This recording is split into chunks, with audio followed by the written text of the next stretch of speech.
Good evening and welcome to Metro Focus. I'm Rafael P. Roman. Tonight, as part of our ongoing initiative, Chasing the Dream, Poverty and Opportunity in America, we're honored to have with us one of New York City's best-known advocates for the homeless, Mary Brosnahan. During her long tenure at the Coalition for the Homeless, Brosnahan has advocated for the city's neediest through 5 mayoral administrations. And under her leadership as president and CEO of the Coalition, the group has become known as the city's premier defender of the homeless, boasting a $12 million budget and influence that extends from City Hall to Albany.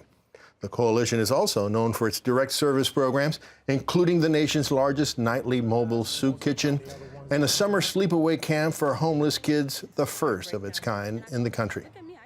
Now, after 30 years, Brosnahan is stepping down, but she continues to be a fierce advocate for more housing and a vocal critic of elected leaders who she says could be doing more to help New York's homeless population.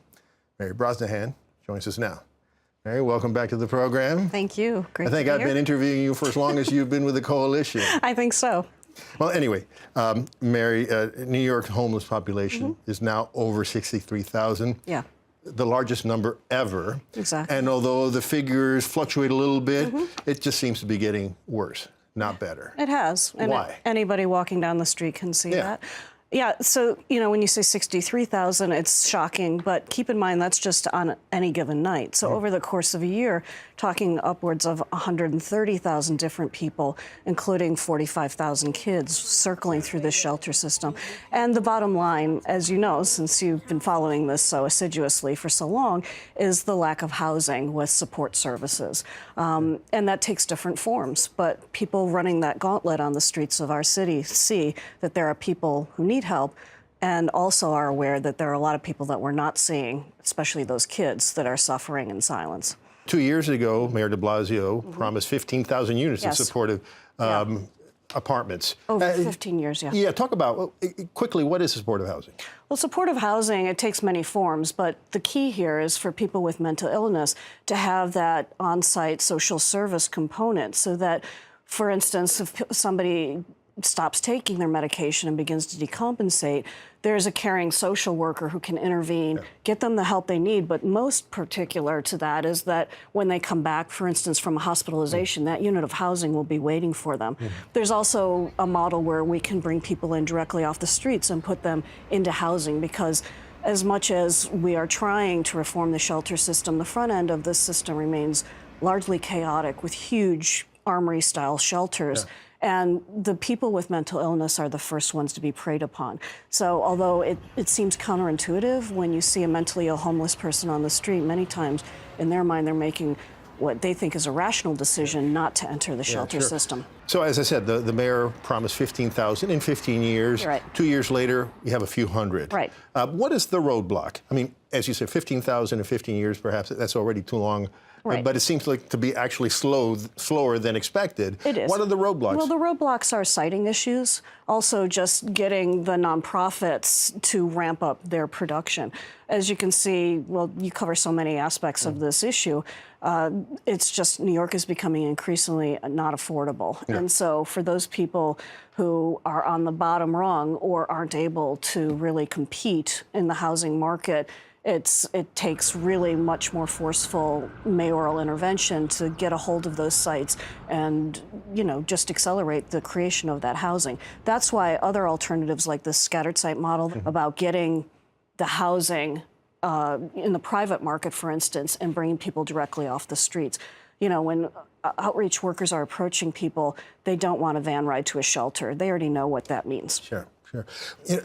In a couple of minutes that we have left, what is the biggest thing about the homeless in New York City that you think would surprise New Yorkers?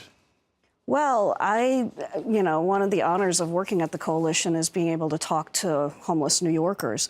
And, you know, especially with the kids, you know, I have a son myself, and, you know, again and again being surprised at their resiliency, but that, you know, these kids are children just like our children, and they have the same dreams and aspirations, and they need a fair shot. They need some stability in their lives.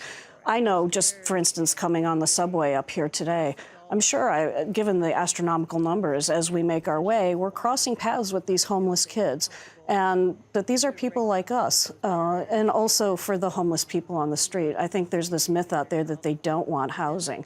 Well, what they don't want, as I said, is a trip to an armory shelter. What they want is what you and I want tonight. We want a door that locks. We want some, that sanctuary that our homes provide for us.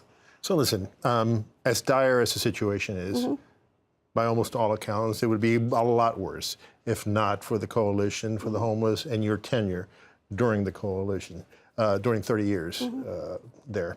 Why are you leaving? You know, I think every life should have chapters, and it just felt like 30 years is a point in time I should take a beat and just figure out what my next chapter is in my life. I came to New York from the Midwest, like so many people, and whatever it is, I'm sure it'll be exciting, and I'll be able to contribute in another way.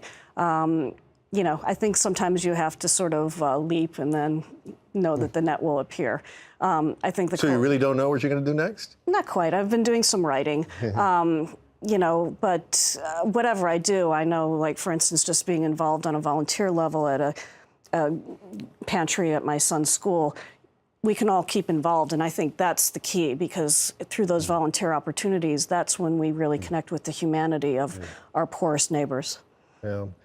Mayor, you're a real New York hero.